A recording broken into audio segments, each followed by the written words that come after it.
नमस्कार प्रिय मित्रों, मैं नीलेश महाराज जय वेंकटेश जी सावित्री ज्योतिष श्रृंखला को आज आगे बढ़ाते हुए मेरे प्यारे मित्रों, आज हम बात करेंगे मकर लग्न में बनने वाले राजयोगों के नियम।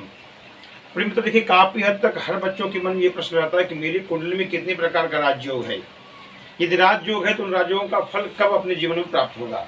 आज हम मकर लग्न लेके हाजिर हुआ हूँ, चाहे लड़के की कुंडली हो या लड़की की कुंडली हो। कुछ मैं 12-13 नियम बताने चल रहा हूँ। यदि आपका मकर लग्न है तो कितने प्रकार का आपकी कुंडली में राजयोग होता है, या उन राजयोगों को अगर फल नहीं मिल रहा है तो क्या करने से फल प्राप्त होगा, संपूर्ण विवेचन में आपके सामने प्रस्तुत कर रहा हूँ। निवेदन है, यदि आप हमारे चैनल पर नए जो चैनल को जरूर सब्सक्राइब करें।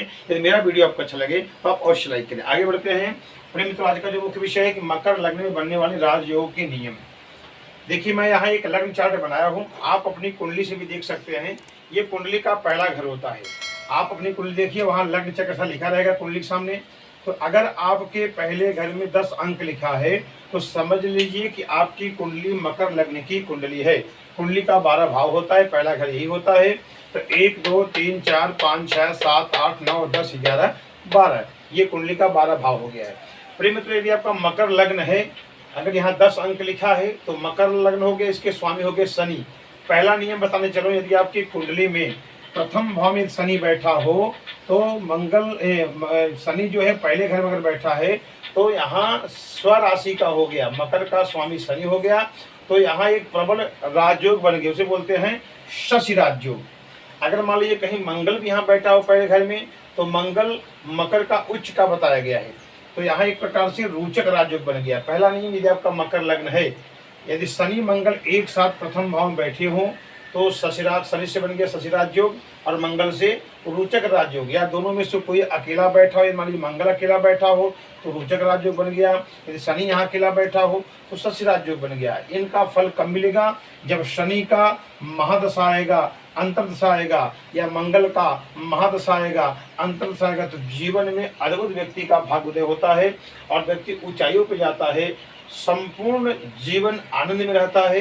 यह तत्व सर्वत्र हर जगह इनका जय जयकार होता है, और कभी भी ऐसे व्यक्ति पीछे नहीं मुड़ते, हमेशा दिन प्रतिदिन आगे बढ़ते रहते हैं। ये अद्भुत फल कब मिलता है, जब इन ग्रहों की महादशा आएगा, अंतर्दशा आएगा। दूसरा राज्य बताने चल रहा हूँ, चतुर्थ भाव को देखिए। यदि आपका मकर लग्न है तो चतुर्थ भाव में देखिए मेष आएगा, एक अंक आएगा। कैसे, मकर कुंभ मीन मेघ, यहाँ एक अंक लिखा। तो आप अपनी कुंडली में चौथे घर में देखिए, यदि मेष के स्वामी हो गए मंगल, अगर चौथे घर में मंगल बैठा होगा तो यहाँ प्रबल रोचक राजयोग बन गया। चौथे घर से क्या क्या देखा जाता है, भूमि भवन वाहन मकान और माता का संपूर्ण आशीर्वाद सुख प्राप्त होता है अपने जीवन में। तो जिनका मंगल चतुर्थ भाव में बैठा होगा तो ऐसे व्यक्ति के जीवन में भूमि भवन वाहन माने बहुत जमीनी के मालिक होंगे, संपत्ति इनके पास बहुत होगा, मकान बंगला गाड़ी वाहन सब सुख संपूर्ण के जीवन प्राप्त होगा। माता का सदैव इनके ऊपर आशीर्वाद बना रहेगा। ऐसे व्यक्ति के जीवन लाभ कब मिलता है, बहुत अद्भुत। इनका भाग्योदय कब होता है, जब मंगल की महादशा आएगी, अंतर्दशा आएगा, तो इनके जीवन में अवश्य इनका लाभ अवश्य मिलेगा।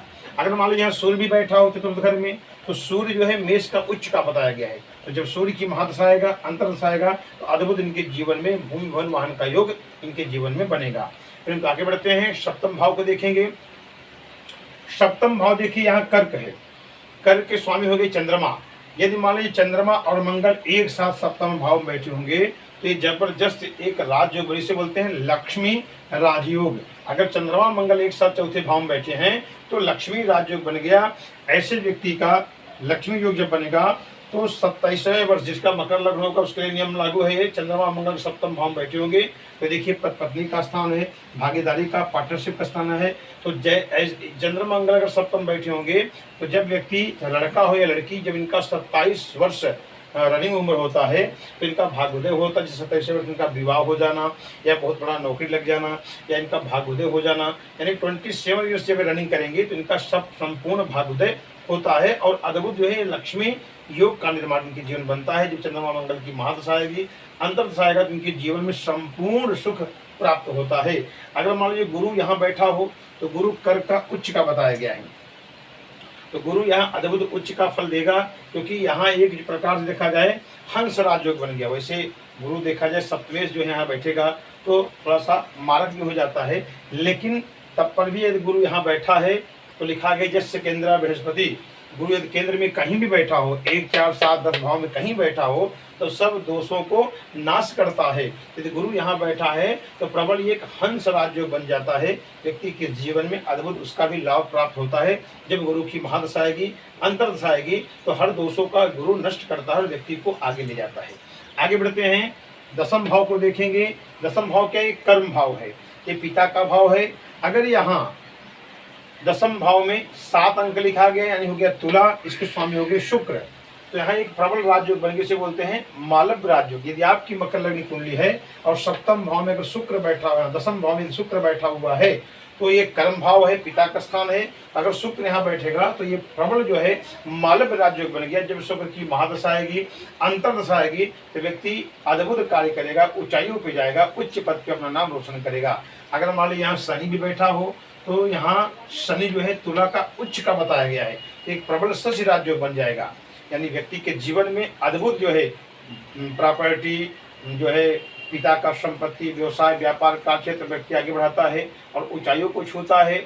और काफ़ी हद तक देखा जाता है ऐसे व्यक्ति यत्र तत्र सर्वत्र विदेश हर जगह अपना नाम रोशन करते हैं और बहुत उच्च पद पे नौकरी प्राप्त करते हैं। ऐसे व्यक्ति सरकारी नौकरी अवश्य पाते हैं, जज भी बन सकते हैं, फोर्स की भी नौकरी प्राप्त कर सकते हैं और काफ़ी अपना नाम रोशन करते हैं। अगर शनि शुक्र एक साथ बैठे हो तो दो राज्य बन जाएगा, शनि से शशि राज्योग और शुक्र से मालव राज्योग, या शुक्र अकेला बैठा हो तो मालव राज्योग या शनि अकेला बैठा हो तो शशि राज्योग।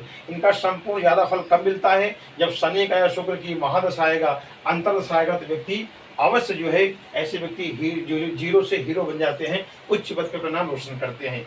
ये मैं कुछ नियम बता, मैं कुछ यहाँ नियम और लिखा हूँ डीप तक कि और तरह से आपको देखना है कि कैसे प्रबल राज्य बनता है। जैसे मान लीजिए शनि और शुक्र की युति केंद्र में हो या तो त्रिकोण में हो तो प्रबल राज्य बनता है।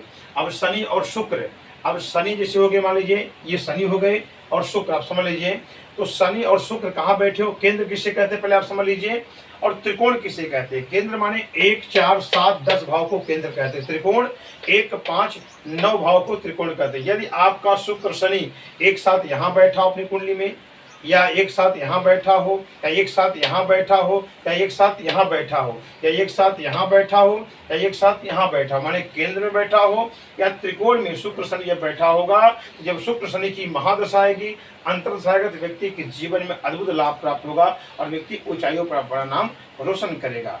आगे बढ़ते हैं, यदि शुक्र और मंगल युति करके केंद्र में बैठा हो या तो त्रिकोण में बैठा हो तो ये भी प्रबल राज्य होगा। दूसरा नियम बताने चलो, आप समझ लीजिए। यदि आपकी मकर लग्न कुंडली है, यदि शुक्र मंगल यहाँ बैठा हो एक में या चौथे घर में या 7वें घर में या 10वें घर में या 5वें में या 9वें में, यदि शुक्र मंगल एक साथ होकर बैठा होगा तो ये प्रबल राजयोग बनेगा। जब शुक्र का और मंगल की महादशा आएगी, अंतर्दशा आएगी तो व्यक्ति अद्भुत राजयोग इनके जीवन प्राप्त होगा और असंभव का भी सब काम ये संभव कर लेंगे। आगे बढ़ते हैं, लग्नेश और पंचमेश की युति। जैसे लग्नेश क्या है, देखिए मकर का स्वामी शनि हो गया, पंचमेश क्या है, यहाँ 2 अंक इसके स्वामी हो गए शुक्र। यदि लग्नेश और पंचमेश यानी शुक्र और शनि की युति कहाँ हो, केंद्र में हो या तो त्रिकोण में हो तो भी ये अद्भुत लाभ प्राप्त होता है। लेकिन यदि शुक्र और मंगल की युति, जैसे मान लीजिए शुक्र मंगल एक साथ होकर के यहाँ बैठा हो या शुक्र मंगल एक साथ होकर के यहाँ बैठा हो पंचम में, या शुक्र जाकर के यहाँ बैठा हो, यहाँ का स्वामी शनि जो है आकर के यहाँ बैठा हो, संता समझ लीजिए। शुक्र मंगल युति करके केंद्र या त्रिकोण में, तो नियम एक मैंने बताया आपको। यदि मान लीजिए शनि मकर है तो शनि अगर आके यहाँ पंचम बैठा हो और पंचम का स्वामी शुक्र जाकर के लग्न में बैठे, से बोलते हैं परिवर्तन राजयोग, तो भी ये अद्भुत राजयोग मिलता है जब शनि और शुक्र की महादशा आएगी, अंतर्दशा आएगा। आगे बढ़ते हैं, लग्नेश और भाग्येश की युति केंद्र में हो या तो त्रिकोण में हो, अद्भुत है। लग्नेश और भाग्येश युति केंद्र में हो या तो त्रिकोण में हो तो अद्भुत फल मिलता है। लग्नेश क्या है, शनि है। भाग्येश क्या, देखिए 9वें घर को भाग्य भाव कहते हैं, अच्छा है, इसके समय हो गए बुध। यदि आपका मकर लग्न कुंडली है, अगर बुध और शनि एक साथ युति करके केंद्र में बैठा हो या तो त्रिकोण भाव में बैठा हो तो ये प्रबल राजयोग का निर्माण होता है। कब? जब बुध और शनि की महादशा आएगी, अंतर्दशा आएगा तो व्यक्ति के अवश्य जीवन में लाभ प्राप्त होगा और व्यक्ति का भाग्योदय अवश्य होगा। पंचमेश और भाग्येश युति एक साथ आपने बता दिया। अब लग्नेश, पंचमेश और भाग्येश, लग्नेश ये है, पंचमेश ये है, भाग्येश ये है। शनि, शुक्र और बुध एक साथ होकर के केंद्र भाव में बैठा हो या त्रिकोण में बैठा हो, जब शनि का, शुक्र का और बुध का जब महादशा आएगा, अंतरदशा आएगा, तो व्यक्ति का प्रबल ये भाग्योदय होता है। आगे बढ़ते हैं। बुध और राहु अगर एक साथ युति करके छठवें भाव में बैठा हो, यहाँ एक कष्टम भाव है, क्योंकि देखा जाए अगर बुध यहाँ अकेला बैठा हो तो भी ये प्रबल राजयोग बनेगा, क्योंकि यहाँ हर्ष राजयोग बन गया। अगर यहाँ राहु बैठ जाएगा तो जो है बताया गया है कि मिथुन का राहु उच्च का होता है। यदि राहु बुध एक साथ होकर के छठवें भाव में बैठा होगा तो व्यक्ति के जीवन में प्रबल राजयोग बनता है, व्यक्ति फोर्स की नौकरी पाता है, नौकरी करता है, सरकारी नौकरी व्यक्ति अवश्य प्राप्त करता है, क्योंकि छठवां घर नौकरी का भाव है। जब राहु और बुध की महादशा आएगी, अंतरदशा आएगी, तो व्यक्ति के जीवन में अवश्य लाभ प्राप्त होगा, अवश्य इनका भाग्योदय होगा। बढ़ते हैं। द्वितीय, 4 और 8 यानी द्वितीय, चतुर्थेश, अष्टमेश के स्वामी केंद्र में हो या तो त्रिकोण में हो, ये अद्भुत जो है राजयोग इनकी जीवन प्राप्त होता है। द्वितीय देखिए क्या है, यहाँ देखिए 11 स्वामी शनि, और चतुर्थेश क्या है, मंगल, अष्टमेश क्या है, 5 सूर्य। यानी संता समझ लीजिए कि आपका शनि और मंगल और सूर्य, शनि मंगल सूर्य युति करके एक साथ केंद्र में बैठा हो, यानी 1 4 7 10 भाव बैठा हो, या तो 1 5 9 यानी त्रिकोण में बैठा हो। तो जब शनि का और मंगल का, सूर्य का जब महादशा आएगा, अंतरदशा आएगा, तो व्यक्ति के जीवन में प्रबल राजयोग बनेगा और व्यक्ति उच्च पद पर प्राण रोशन करेगा। आगे बढ़ते हैं। लग्नेश का केंद्र में आपस में परिवर्तन हो या तो त्रिकोण में परिवर्तन हो, तो प्रबल राजयोग को सलता शासन कैसे, जैसे मान लीजिए मंगल आकर के यहाँ बैठा हो और यहाँ का स्वामी चंद्रमा जाकर के यहाँ बैठा हो, एक प्रकार से लक्ष्मी राजयोग बन गया।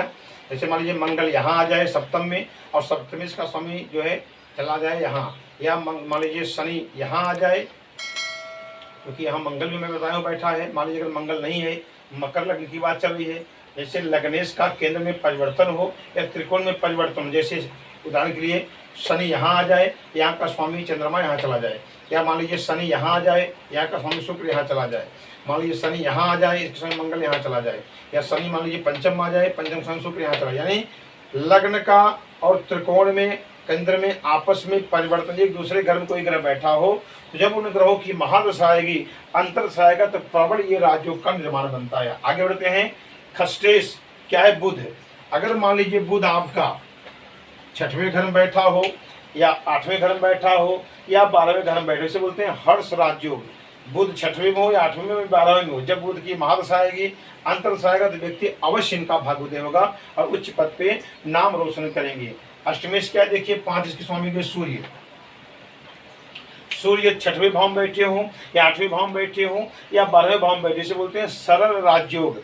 अगर सूर्य छठवें में बैठे होंगे, 8वें में या तो 12वें भाव में, तो ये हो गया सरल राजयोग। जब सूर्य की महादशा आएगी, अंतरदशा आएगी, तो व्यक्ति के जीवन में अवश्य भाग्योदय होगा और व्यक्ति उच्च पद पे अपना नाम रोशन करेंगे। व्यय देखिए क्या है, 9 यानी धनु, इसके सामने हो गए गुरु। यदि गुरु छठवें घर में बैठा हो या 8वें घर में बैठा हो या 12वें घर में, इसे बोलते हैं विपुल राजयोग। जब गुरु की महादशा आएगी, अंतरदशा आएगा, तो प्रबल इनके जीवन में राजयोग उत्पन्न होगा और व्यक्ति ऊंचाइयों पे अवश्य जाएगा, देश विदेश भ्रमण कर सकता है, काफी उच्च पद पे अपना नाम रोशन करता है। प्रेम तो अब बताने चलिए, मान लीजिए आपका मकर लग्न है और ऐसा कुछ योग दिख रहा है पर आपका भाग्योदय होने में समस्याएं आ रही है, आपका भाग्योदय नहीं हो पा रहा है, तो लग्नेश और पंचमेश और भाग्येश को आपको मजबूत करें। लग्नेश क्या है, शनि, तो आप नीलम रत्न धारण कर सकते हैं या तो लाजवर्त पहन सकते हैं। भाग्येश क्या है, यानी कन्या, इसलिए बुध, आप पन्ना रत्न धारण कर सकते हैं। नीलम और पन्ना रत्न आप अवश्य धारण करें, इससे आपका उच्च पद पे नाम रोशन होगा और आपका भाग्य अवश्य उदय होगा। लेकिन कंडीशन क्या देखना है कि लग्नेश और भाग्येश यानी शनि और बुध छठवें और 8वें 12वें घर में ना बैठे हो, लेकिन उनका रत्न आप पहनोगे तो शुभ फल न देकर के अशुभ फल देना शुरू कर देगा। और शनि और बुध ये कुंडली में नीच का हो कि ना बैठे हो, ये भी आपको देखना है। अगर आपका मकर लग्न है और तो आप शनिवार के दिन आप व्रत भी रख सकते हो, हनुमान जी का पूजा भी कर सकते हो, इससे भी आपका भाग्योदय होगा। आप पंचमेश को भी धारण कर सकते हैं, आप ओपल रत्न भी आप पहन सकते हैं, तो डायमंड रत्न पहन सकते हैं, लेकिन ये कब, वही नियम लागू होता है। पंचमेश शुक्र को आपको देखना है, 6 8 12 भाव शुक्र न बैठा हो या शुक्र नीच का हो कि न बैठा हो। सर तो समझ लीजिए रत्न कब पहना है कि कुंडली में ग्रह छठवें 8वें 12वें भाव न बैठा हो और नीच का हो कि न बैठा हो, तो ही ये रथ धारण करें, इससे आपको जबरदस्त लाभ और भाग्योदय आपका होगा। प्रिय मित्रों, आशा करता हूँ ये वीडियो आपको अच्छा लगा, लाइक करें, सब्सक्राइब करें। अगले फिर मिलते हैं। नमस्कार।